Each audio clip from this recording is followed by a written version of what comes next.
Le jour de la fête des pères, je m'étais levé tôt. J'avais nettoyé un peu la maison, sorti les bonnes tasses, mis un peu de musique douce. Olivia m'avait promis une surprise. J'avais gardé l'espoir, malgré les années de visites expéditives et de sourires forcés. Le soleil baignait le salon, illuminant les photos de famille sur l'étagère. Olivia enfant, Olivia diplômée, Olivia tout court, et moi, toujours à ses côtés. J'attendais, dans mon vieux fauteuil, un album photo sur les genoux, me rappelant les années où son sourire n'était pas encore teinté de distance. Quand la sonnette retentit, mon cœur fit un bond. Olivia était là, impeccable, son manteau de luxe contrastant avec l'entrée modeste. Elle tenait un petit sac cadeau, froissé, presque par automatisme. Derrière elle, son mari Liam, condescendant jusqu'au sourire.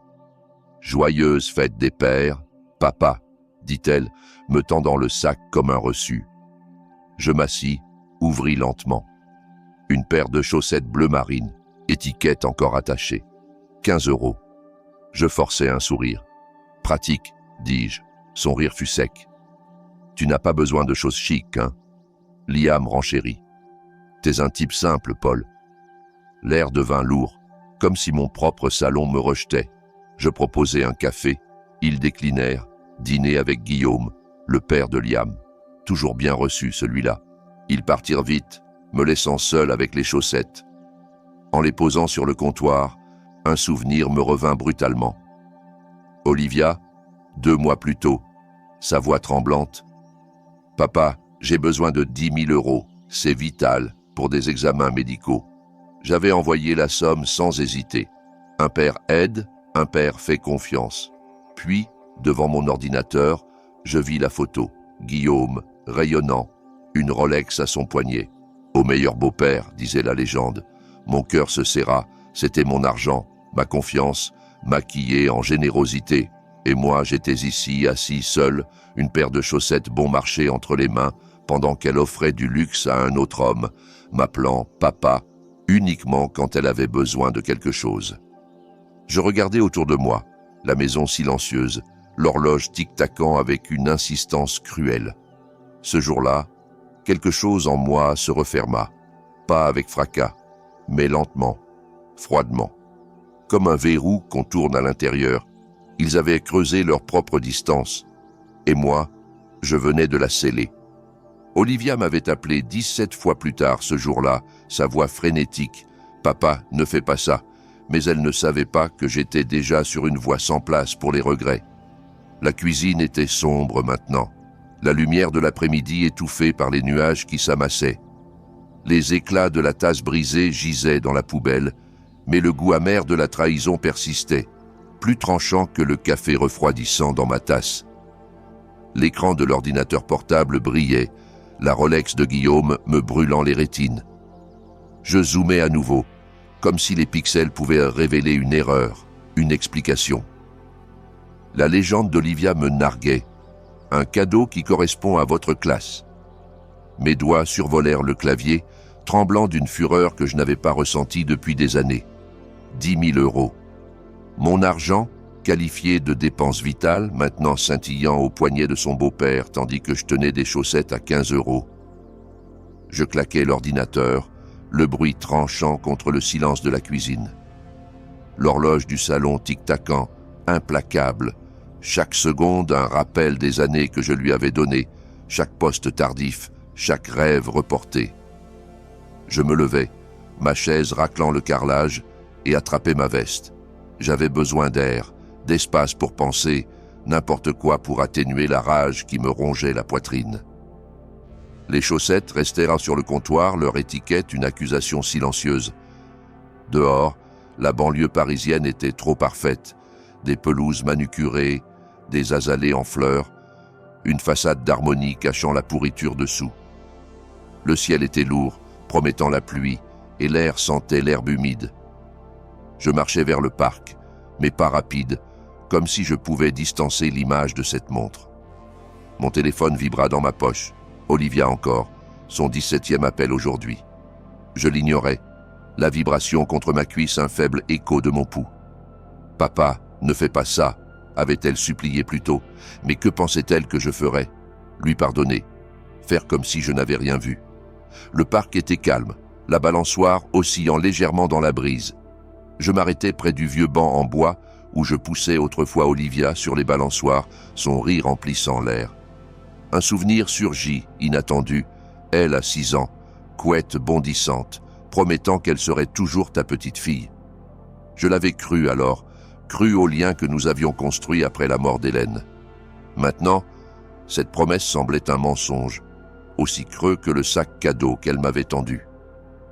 Je m'assis, le banc grinçant sous moi, et fixai la balançoire vide.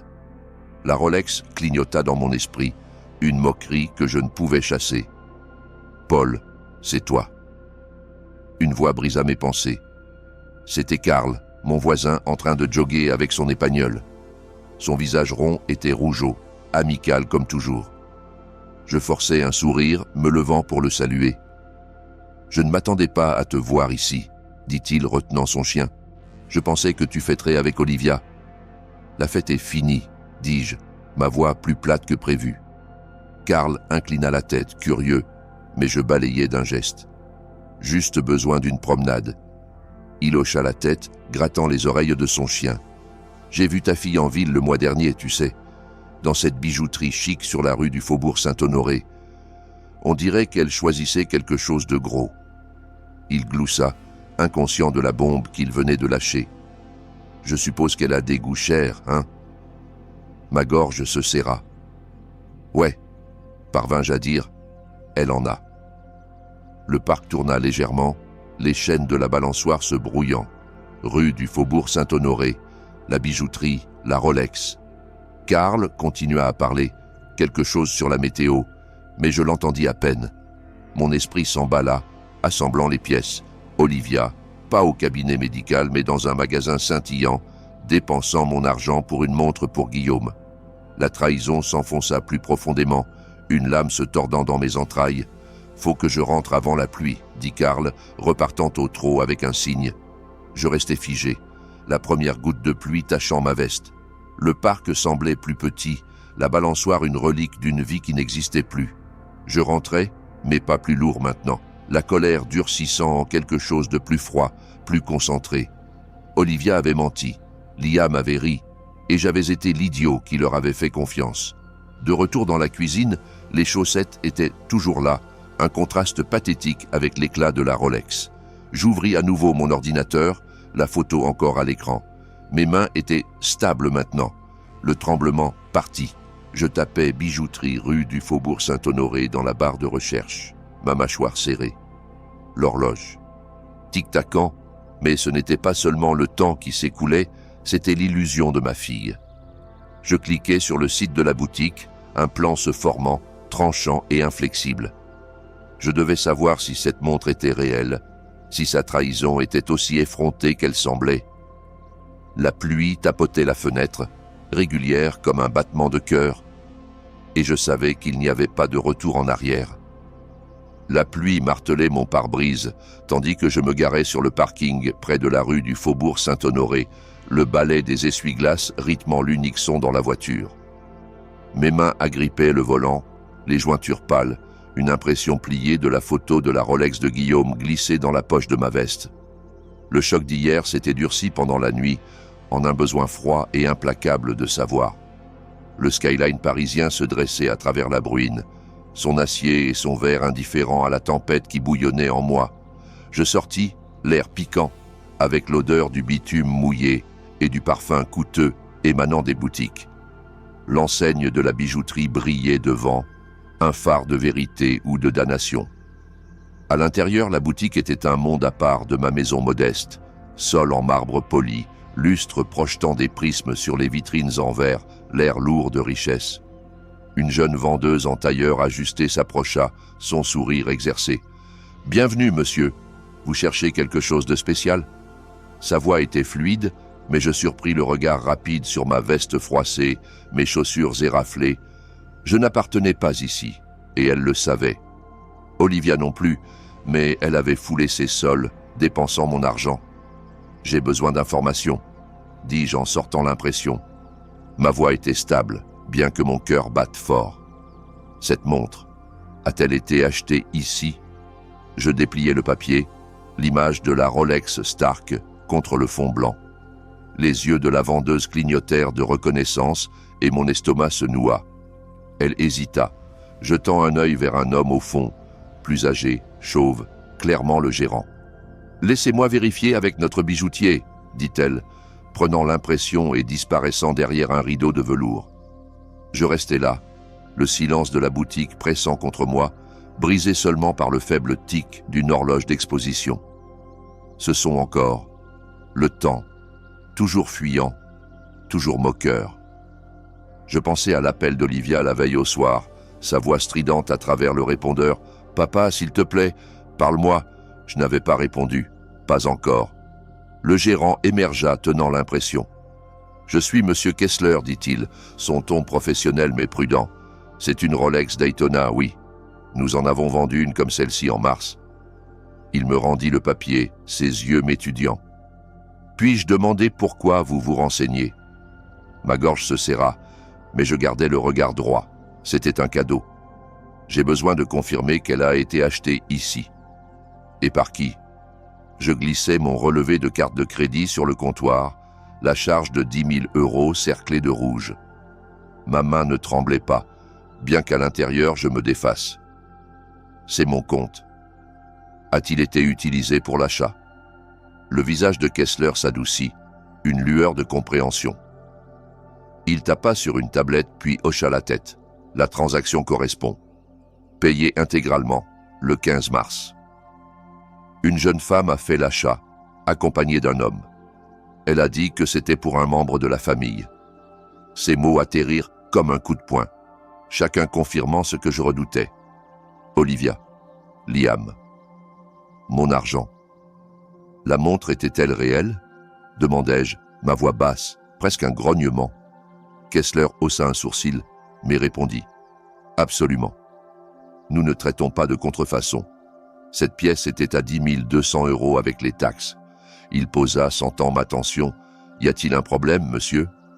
Je forçai un sourire crispé. « Pas de problème, juste besoin de savoir. » Je pris l'impression et le relevai, les pliant avec soin, comme s'il s'agissait de preuves dans un procès.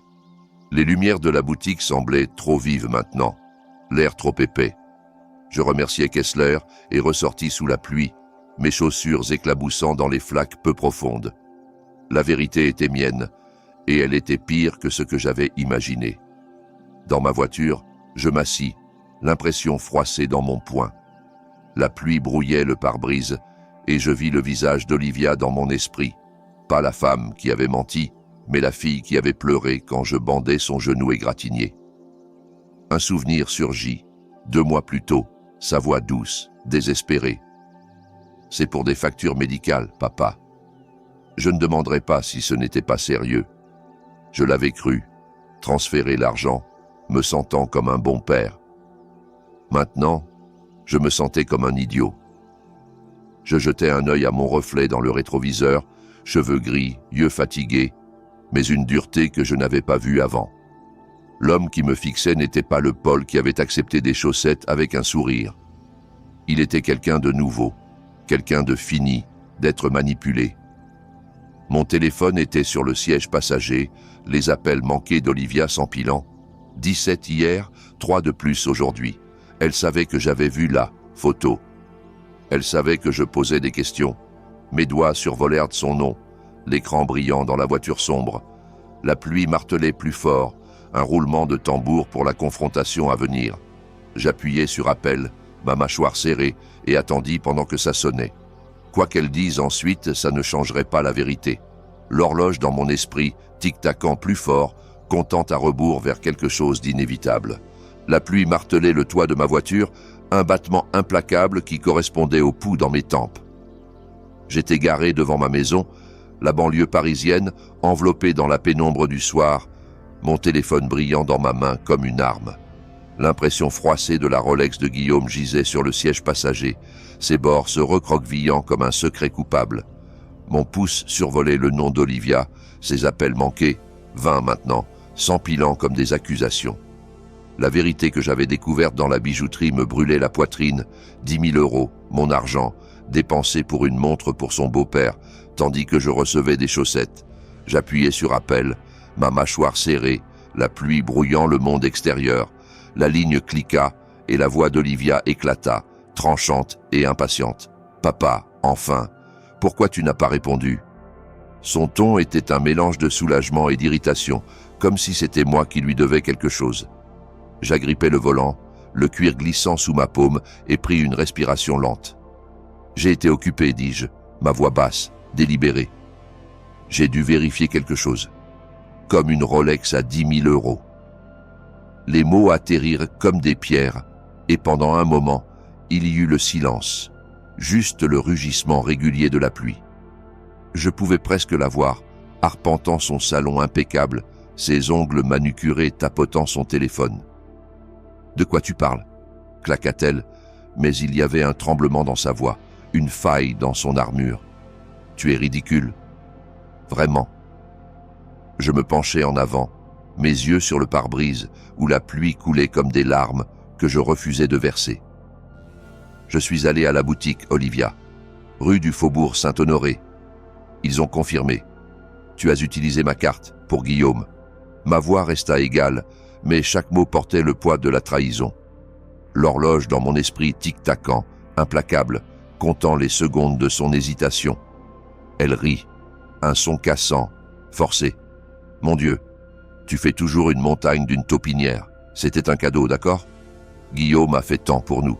Tu ne comprendrais pas. » Sa condescendance me piqua, mais c'était la panique dessous qui attira mon attention. Elle s'agitait. « Un cadeau, répétai-je, mon ton plat. Avec mon argent. Tu m'as dit que c'était pour des factures médicales. Vitales, as-tu dit. » Ma main libre se serra en poing, les ongles mordant ma paume. « Qu'as-tu menti d'autre ?»« Ce ne sont pas tes affaires, » riposta-t-elle, sa voix montant, stridente maintenant. « Tu ne peux pas contrôler ce que je fais. Je ne suis plus une enfant, papa. » Le mot « papa » était une moquerie, lancée comme une fléchette. Je me rappelais elle à 16 ans, suppliant pour une robe de designer, promettant qu'elle me rendrait fier. Je l'avais cru alors, pas maintenant.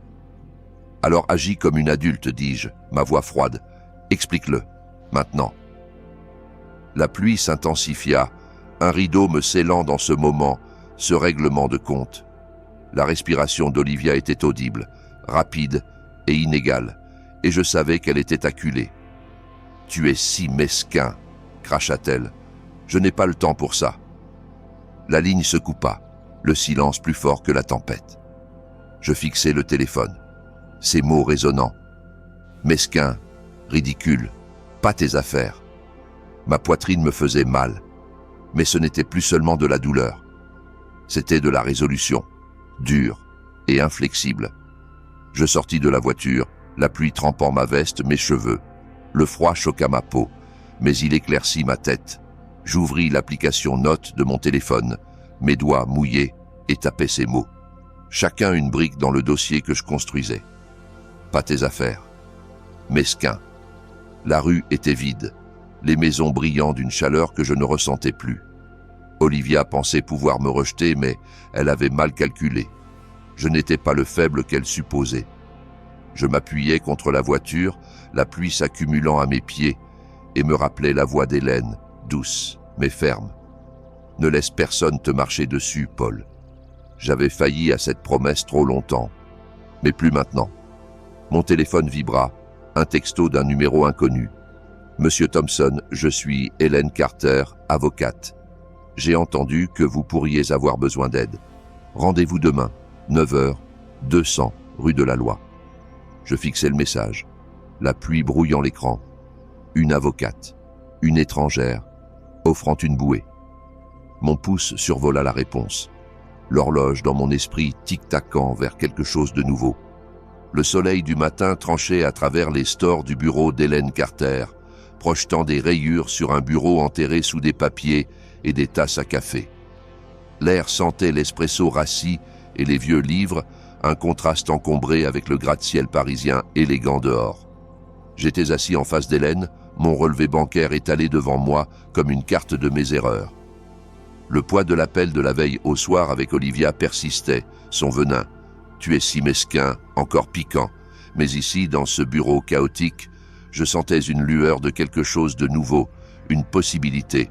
L'horloge au mur tic-tacant, ses aiguilles lentes mais régulières, un rappel que le temps n'en avait pas fini avec moi. Hélène s'adossa à sa chaise, son blazer gris légèrement froissé, ses yeux vifs malgré les rides de rire qui les encadraient. « Donc, dit-elle en tapotant un stylo contre son bureau, votre fille a un goût pour les Rolex et un talent pour le mensonge. Ça résume à peu près ?» Sa voix était directe, imprégnée d'un humour sec qui me prit au dépourvu. Je hochai la tête, parvenant à un sourire crispé. « À peu près, dis-je, mes doigts effleurant le bord du relevé. La charge de 10 000 € me fixait. Une blessure en encre noire. Elle a utilisé ma carte, menti à ce sujet.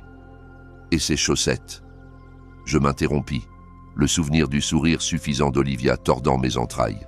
Hélène renifla. Des chaussettes. Pour la fête des pères, les enfants ont du culot. Elle se pencha en avant, scannant les documents. Mais le culot ne paie pas les montres. Parlons option. Vous voulez protéger ce qui est à vous, hein? Sa question était brutale, mais son ton tenait une chaleur qui me fit lui faire confiance, ou du moins vouloir. Je remuai sur ma chaise, qui grinça. Oui, mais je ne sais pas par où commencer. C'est ma fille. Les mots pesaient lourd. Une confession de ma faiblesse. J'avais passé 20 ans à bâtir une vie pour Olivia, après la mort d'Hélène, chaque choix pour elle. Pas de voyage en Europe, pas de hobby, juste son université, son mariage, son avenir. Et maintenant, ça. L'expression d'Hélène s'adoucit, mais sa voix resta ferme. Vous n'êtes pas le premier parent brûlé, Paul, et pas le dernier, à moins que vous agissiez. Elle glissa un contrat vers moi. Je peux aider. Commencez par geler son accès à vos comptes. Ensuite, on creuse, on voit ce qu'elle a fait d'autre. Sa confiance était contagieuse, une bouée que je n'attendais pas. Je pris le contrat, le papier frais contre mes doigts. Un souvenir surgit. Olivia à son mariage, son sourire radieux, tandis que je tendais le chèque pour la salle, mon rêve de vacances italiennes s'estompant avec. Je me disais que ça en valait la peine, qu'elle porterait l'amour de notre famille. Maintenant, je ne voyais que sa main sur ma carte, ses mensonges s'empilant. Je signais le contrat, mon stylo stable, un vœu silencieux à moi-même. Hélène hocha la tête, empilant les papiers. « Bien, on commence par votre banque. J'aurai besoin de détails, chaque transaction qu'elle a touchée. » Elle posa, ses yeux rencontrant les miens. « Vous êtes sûr de ça?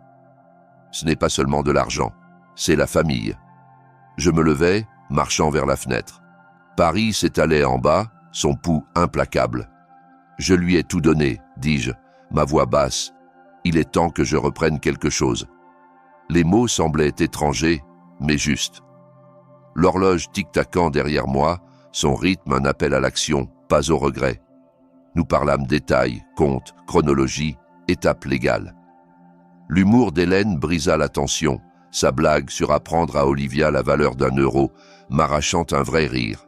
Je quittais son bureau plus léger, le soleil chaud sur mon visage tandis que je descendais la rue de la Loi. Pour la première fois en jour, je me sentais avancer, pas juste réagir. Dans ma voiture, je vérifiais mon téléphone, une alerte bancaire apparut, une nouvelle transaction, 2 500 € tentée sur ma carte. Le nom d'Olivia y était lié, une autre saisie audacieuse. Ma mâchoire se serra, mais je n'étais pas surpris. L'horloge dans mon esprit tic-tacant plus fort, m'incitant à continuer. Quoi qu'elle achète, elle découvrirait bientôt que ma générosité avait des limites. Le sol en marbre de la banque luisait sous les lumières fluorescentes, son froid s'infiltrant à travers mes chaussures, tandis que je me tenais au comptoir. L'air bourdonnait du faible ronron d'un climatiseur, tranchant contre la chaleur de l'après-midi de mai dehors. Dans ma main, un formulaire pour bloquer l'accès d'Olivia à ma carte de crédit, ses lignes stark et finales. Mon stylo survolait, le poids de 20 ans, son rire, ses larmes, mes sacrifices, pressant contre la décision, mais l'éclat de la Rolex, son ricanement. « Tu es si mesquin », noyait tout. Je signais, le grattement de l'encre un petit acte de défi. L'horloge dans mon esprit tic-tac stable, m'incitant à avancer. Le directeur, un homme mince avec des lunettes à monture métallique, examina le formulaire. « Cela prendra effet immédiatement, dit-il, sa voix sèche, professionnelle.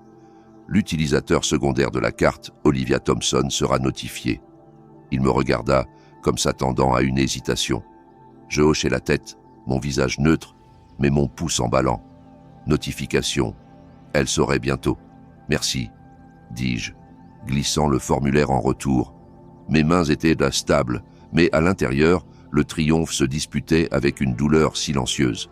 Bloquer sa carte n'était pas seulement pour l'argent, c'était pour reclaimer la dignité qu'elle avait piétinée. Je quittai la banque, les portes en verre sifflant en se fermant derrière moi, et entrai dans l'éclat de la banlieue parisienne, le soleil rebondissant sur les voitures garées. Je conduisis jusqu'à un café voisin pour rencontrer Hélène, l'endroit bourdonnant du bavardage du déjeuner. L'odeur du café frais m'ancra, tandis que je me glissais dans une banquette en face d'elle. Elle était déjà là, son ordinateur ouvert, une moitié de scone mangée sur une assiette. « Alors, demanda-t-elle en haussant un sourcil, as-tu tiré la prise ?»« Signé et fait, dis-je, un faible sourire tirant mes lèvres. Elle est coupée, les mots se sentaient bons, solides, comme une porte se verrouillant.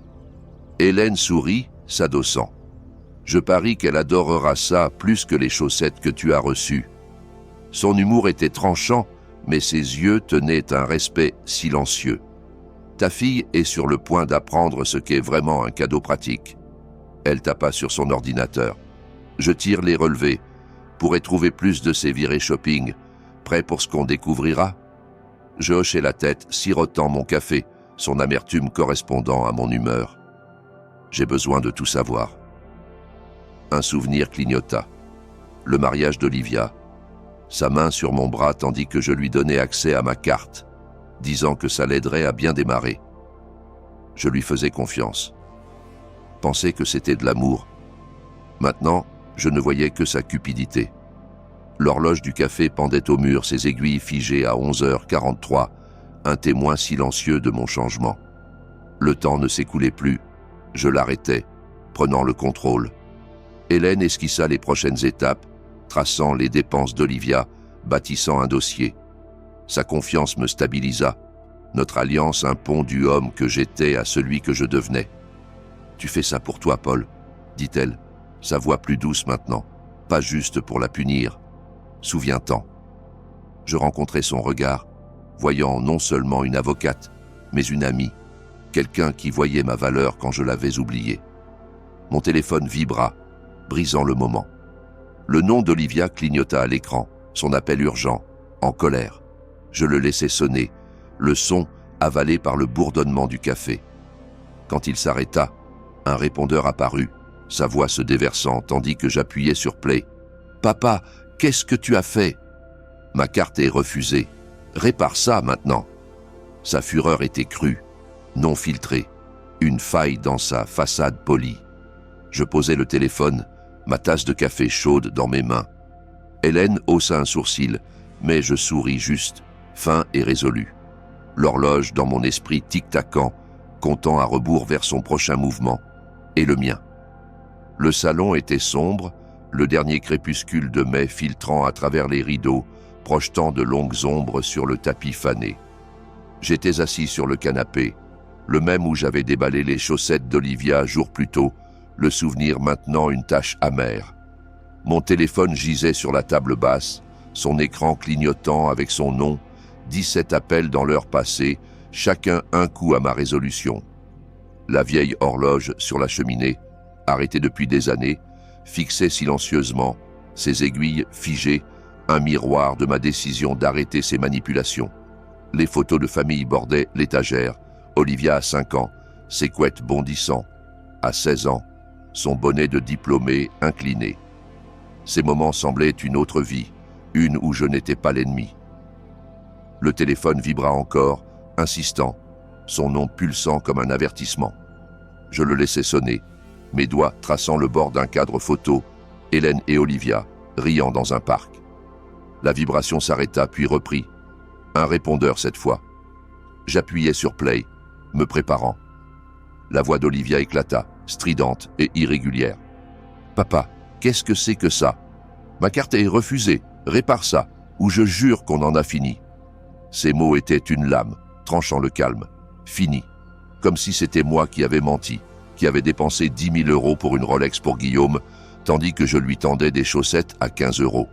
Je me levai, ayant besoin de bouger, et marchai vers la cuisine. L'air sentait légèrement le polish au citron, une habitude gardée pour Hélène. Mes mains tremblaient, tandis que je remplissais la bouilloire, mais mon esprit était stable, durci par sa trahison. Un autre appel vint, et cette fois je répondis, ma voix froide. « Olivia, arrête d'appeler. Arrête d'appeler, claqua-t-elle, son ton un mélange d'incrédulité et de fureur. Tu m'as coupé, papa. Comment suis-je censé vivre? Tu es égoïste. » Son accusation atterrit comme une gifle, mais je ne sciais pas. Égoïste. Après des années de données, son université, son mariage, ses mensonges. Égoïste, dis-je, ma voix basse, contrôlée. Tu as utilisé mon argent pour une montre pour Guillaume. Tu as menti sur des factures médicales. Explique ça. La bouilloire siffla, la vapeur s'enroulant comme ma colère. Le silence s'étira de son côté, brisé seulement par ses respirations. « Ce n'est pas ce que tu crois, dit-elle enfin, sa voix plus douce, manipulatrice. Guillaume est important pour nous. Tu ne comprends pas. Répare juste la carte, s'il te plaît. » Le « s'il te plaît » était calculé, une supplique d'enfant d'une femme qui l'avait dépassé. « Non, dis-je, le mot final. Tu as fait tes choix. Vis avec. » Je mis fin à l'appel, mon cœur battant mais ma résolution intacte. Le téléphone vibra encore. Un autre répondeur. « Tu vas le regretter » siffla-t-elle. « Liam ne laissera pas ça passer. » Liam, son mari sans colonne, toujours dans son ombre, maintenant une menace. Qu'est-ce qu'il planifiait? Je posai le téléphone, son écran sombre maintenant, et touchai l'horloge arrêtée, son laiton frais sous mes doigts. Un souvenir surgit. Olivia, à 10 ans, courant vers moi après une dispute avec des amis, ses larmes trempant ma chemise. J'avais été son refuge alors. Maintenant, j'étais son obstacle. La bouilloire siffla, stridente comme sa voix, et je versai du thé, la vapeur brouillant ma vue de sa photo. Elle n'était plus cette fille, et je n'étais pas le père qui pardonnerait indéfiniment. Mon téléphone s'alluma encore, pas Olivia cette fois, mais un texto d'Hélène. Poste de police, demain, 8 heures. Olivia et Liam ont porté plainte, je te couvre. Mon estomac chuta. Une plainte. La pièce sembla plus petite, les ombres plus profondes. Le silence de l'horloge me narguait, mais je me redressai, mon thé intact. Quoi qu'Olivia me lance, je l'affronterai. Le combat ne faisait que commencer. Le poste de police puait le café brûlé et l'humiliation. J'étais assis face à l'officier Daniels, la plainte d'Olivia devant lui, accusé d'abus financiers pour avoir coupé l'accès à mon propre argent. Hélène, droite à mes côtés, incarnait la maîtrise, calme mais tranchante. Daniels m'interrogea avec l'air de celui qui avait déjà décidé, mais je lui rendis un regard calme. Fonds familiaux? C'est ainsi qu'ils appelaient ça? Une Rolex à 10 000 € pour son beau-père, offerte avec mes économies. Hélène prit le relais, balayant ses doutes avec preuve en main, relevé, reçu, mensonge. Ce n'était pas un malentendu, c'était un vol maquillé en caprice. Daniels, d'abord sceptique, fronça les sourcils, puis hocha la tête. Il demanda des déclarations, mais je savais qu'un tournant avait été amorcé. Dans la voiture d'Hélène, l'air était plus respirable et sa voix plus dure que jamais.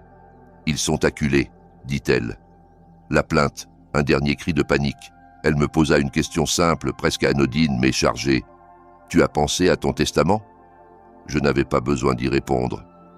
Mon carnet était déjà ouvert sur mes genoux et le mot « testament » inscrit avec fermeté. Le bureau du notaire, calme et baigné de lumière, était un contraste brutal avec le chaos intérieur que je ressentais. Les documents étaient prêts. Mon héritage entier allait passer sous contrôle d'un trust, géré par Hélène. Olivia serait exclue. Chaque signature me faisait mal, pas à cause de la perte, mais du symbole. Pendant des années, j'avais cru qu'en l'aimant, en la soutenant, je faisais le bon choix. Mais l'amour sans limite est un piège. Hélène me regarda avec douceur. « Tu reprends ta vie, Paul. Ce n'est pas une fin, c'est une libération. » Et elle avait raison. J'avais élevé une fille qui ne me voyait plus comme un père, mais comme un guichet automatique.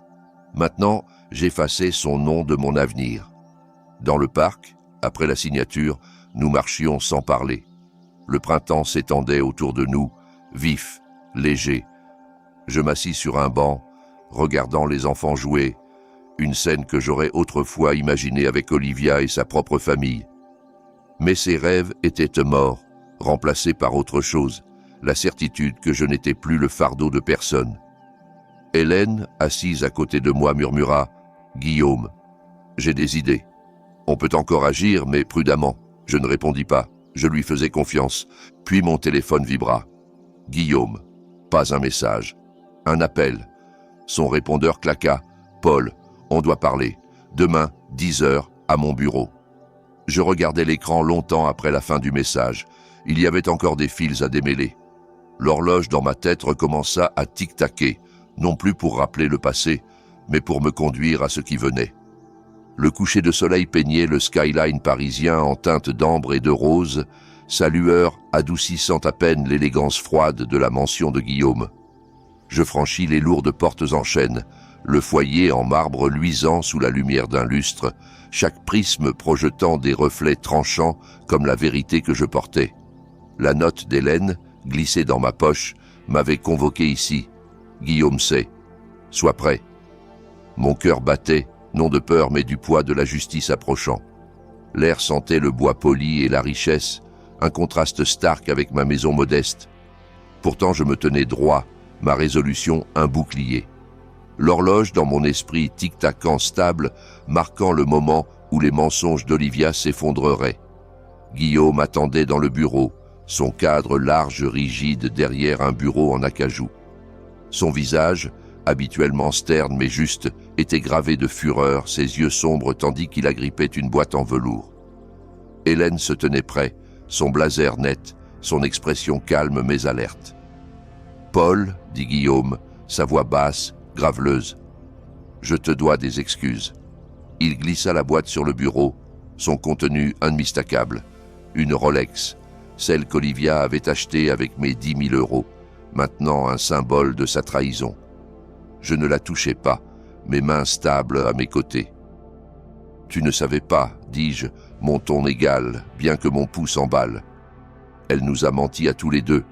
Les mots étaient simples, mais ils portaient des années de sacrifices, frais universitaires, rêves manqués. Tout pour une fille qui avait échangé mon amour contre une montre. » La mâchoire de Guillaume se serra, ses doigts tremblants, tandis qu'il ouvrait la boîte. La Rolex brillait, son cadran moqueur sous les lumières du bureau. « Elle m'a dit que c'était son cadeau, » dit-il, sa voix craquant de dégoût.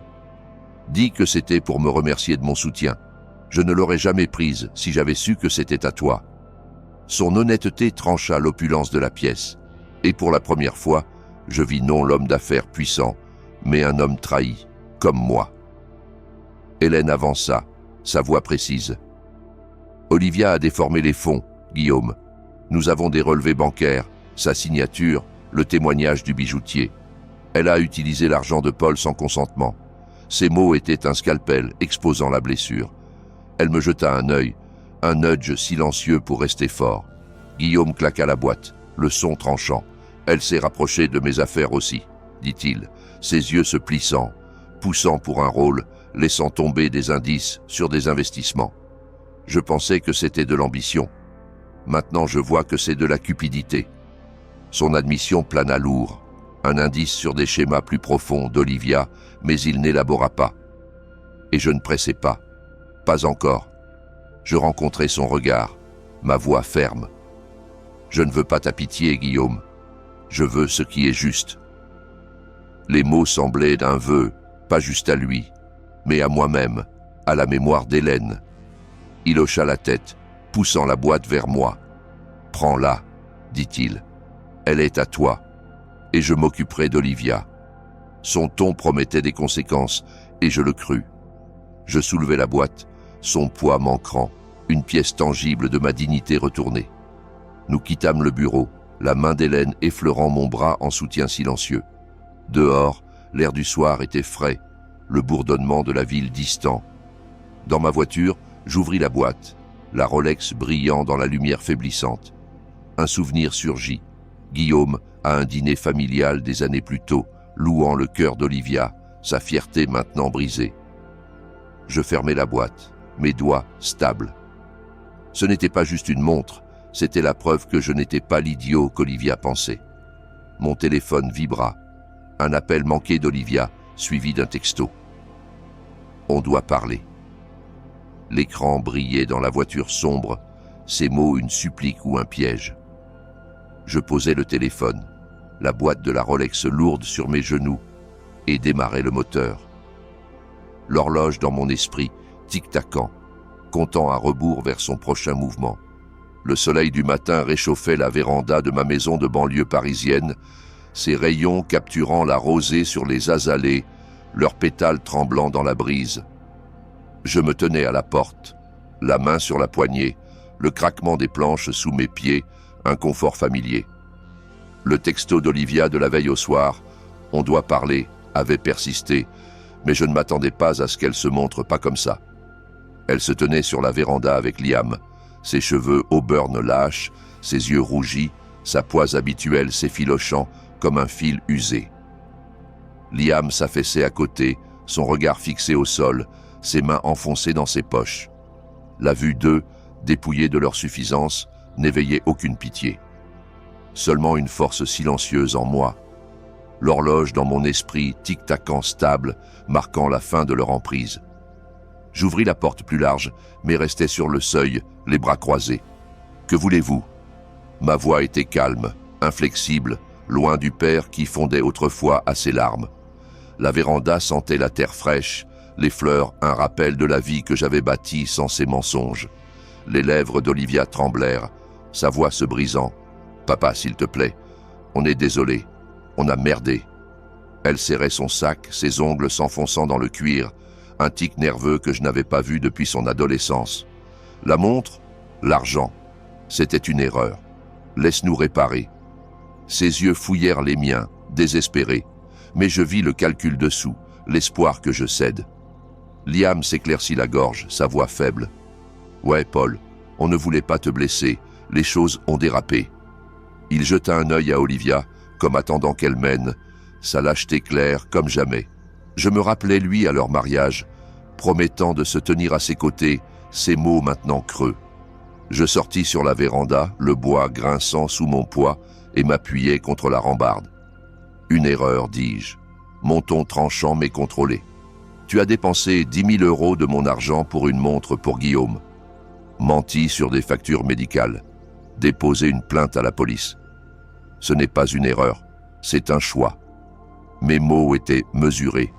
Chacun une pierre dans le mur que j'avais bâti contre eux. Les larmes d'Olivia coulèrent, mais elles ne me touchèrent pas. « On a tout perdu », murmura-t-elle, sa voix craquant. « Guillaume est furieux. Il nous a coupés. S'il te plaît, papa, on a besoin de toi. » L'admission hintait à des pertes plus profondes, ses plans avec les affaires de Guillaume peut-être, mais elle n'élabora pas, et je ne me souciais pas de demander. Je me redressais, mon regard stable. « Vous avez fait vos choix, vivez avec. » Les mots faisaient écho à ma résolution antérieure, maintenant un mantra. Un souvenir clignota. Olivia, à 7 ans, pressant une carte dessinée au crayon dans mes mains, son sourire pur. Cette fille était partie, remplacée par cette étrangère suppliant pour l'absolution que je ne pouvais donner. Liam remua marmonnant. « On fera n'importe quoi, Paul. Dis le juste. » Son désespoir était pathétique, mais il me durcit seulement. Je secouai la tête, reculant vers la porte. « Il n'y a plus rien à dire, » dis-je, ma voix finale. Les gonds de la porte gémirent tandis que je la poussais, un symbole de la barrière entre nous. Le sanglot d'Olivia me suivit, mais je ne me retournai pas. À l'intérieur, le salon était calme, l'horloge arrêtée sur la cheminée, un témoin silencieux de mon choix. Je fermai la porte, le loquet cliquant et m'appuyais contre, mon souffle stable. Mon téléphone vibra sur la table basse, le nom d'Hélène allumant l'écran. Je répondis, sa voix brillante. « Paul, temps pour une promenade ? Parc, midi. On doit parler de l'étape finale. » Ces mots portaient une promesse, un hint de quelque chose de plus grand. Je jetai un œil à la porte fermée, la véranda maintenant vide, et sentis l'horloge dans mon esprit tic-taquer vers un avenir que j'étais prêt à claim. Le parc respirait la fin mai, baigné de lilas en fleurs et d'une lumière douce qui réchauffait même les pierres. Je marchais aux côtés d'Hélène, le gravier crissant sous nos pas, et dans ma poche, le chèque de 9 800 €, fruit de la Rolex vendue, souvenir amer devenu geste de réparation. Ce n'était plus un poids, c'était une libération. Olivia et Liam ne m'empoisonnaient plus l'esprit. Les enfants riaient non loin, et dans leurs éclats, je sentais le début d'autre chose, une possibilité, un avenir qui ne m'était plus volé. Hélène me donna un petit coup d'épaule, un sourire en coin. « Tu aurais pu acheter une montre pour toi, Paul. » Mais j'avais choisi autre chose, offrir ce chèque à un refuge pour enfants. Parce que transformer une trahison en lumière, c'était ma manière de reprendre le contrôle. Nous arrivâmes au bord du lac, la surface miroitant sous le soleil. Je fis ricocher une pierre, les cercles s'élargissant dans l'eau comme les répercussions de mes choix. Un souvenir de Hélène, ici même, me traversa, sa main dans la mienne, ses promesses pleines de demain. J'avais perdu bien des choses, mais en me perdant, j'avais fini par me retrouver. Plus tôt, j'avais remis ce chèque à la directrice du refuge. Ses yeux brillants de gratitude m'avaient plus réchauffé que n'importe quel merci d'Olivia depuis des années. La Rolex, symbole de mépris, était devenue un acte d'amour pour des enfants oubliés. Hélène s'arrêta près d'un banc. « T'as fait du chemin, Paul.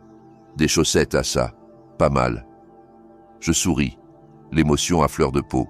« Je n'aurais pas pu sans toi, dis-je. » Elle m'avait offert plus qu'une défense, un miroir, une nouvelle route.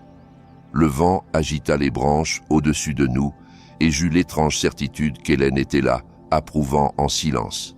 Puis Hélène lança, mi-sérieuse, « J'ai un nouveau projet. Un fonds communautaire. J'aurais besoin d'un homme avec ton cœur. » Elle n'en dit pas plus, mais ce qu'elle offrait, c'était une porte ouverte. Et pour la première fois depuis longtemps, je n'avais pas peur d'entrer. Je lançai une autre pierre. Le lac, les rires, la lumière, tout vibrait d'une vie que je croyais perdue. Hélène se leva, tendit la main, et je la pris. Sa paume était chaude, solide. Nous marchâmes ensemble, et je sus, dans chaque pas, l'horloge dans ma tête ne comptait plus les pertes, mais les renaissances. Cette fois, j'étais prêt à vivre.